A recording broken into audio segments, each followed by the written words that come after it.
দেবদেবীদের উপাসকেরা মাঝে মাঝে বলে যে ব্রজ গোপিকারাও দুর্গা দেবীর পূজা করেছিলেন, কিন্তু এখানে আমাদের বুঝতে হবে কি উদ্দেশ্য নিয়ে তারা সেই পূজা করেছিলেন।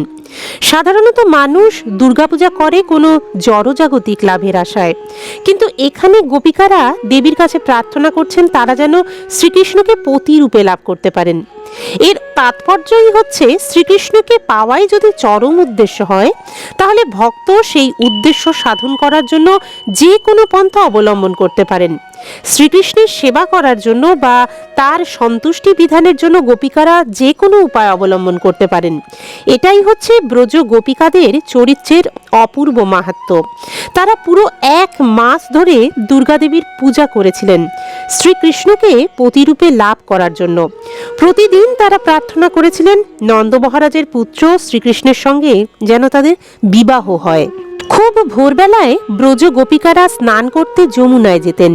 তারা একত্রিত হয়ে পরস্পরের হাত ধরে উচ্চস্বরে শ্রীকৃষ্ণের অপূর্ব লীলাসমূহ কীর্তন করতেন। ভারতবর্ষে প্রাচীন প্রথা অনুসারে স্ত্রীলোকেরা এবং বালিকারা নদীর তীরে তাদের কাপড় খুলে রেখে সম্পূর্ণ নগ্ন হয়ে নদীতে ডুব দিয়ে স্নান করেন।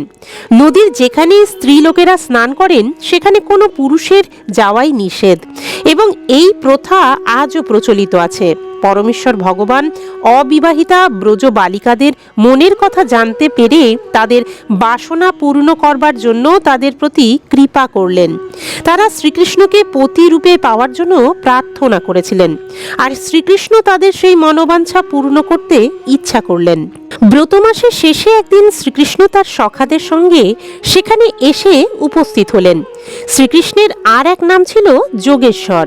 যোগ অনুশীলন করার মাধ্যমে যোগীরা অন্য মানুষের মনোভাব বুঝতে পারে, এবং সমস্ত যোগীদের ঈশ্বর হওয়ার ফলেই শ্রীকৃষ্ণ অবশ্যই ব্রজ গোপিকাদের মনের ভাব বুঝতে পেরেছিলেন।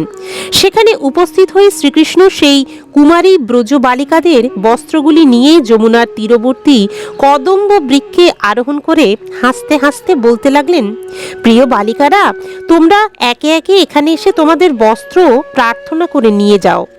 আমি তোমাদের সঙ্গে পরিহাস করছি না, আমি সত্যি কথাই বলছি। তোমরা 1 মাস ধরে কাত্যায়নী দেবীর পূজা করে ব্রত পালন করেছো, তাই তোমাদের সঙ্গে পরিহাস করার কোনো বাসনাই আমার নেই।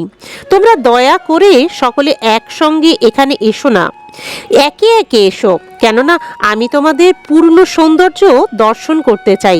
তোমরা সকলেই হচ্ছ ক্ষীণ কোটি সম্পন্না সুমধ্যমা, তাই দয়া করে আমার কথা তোমরা শোনো।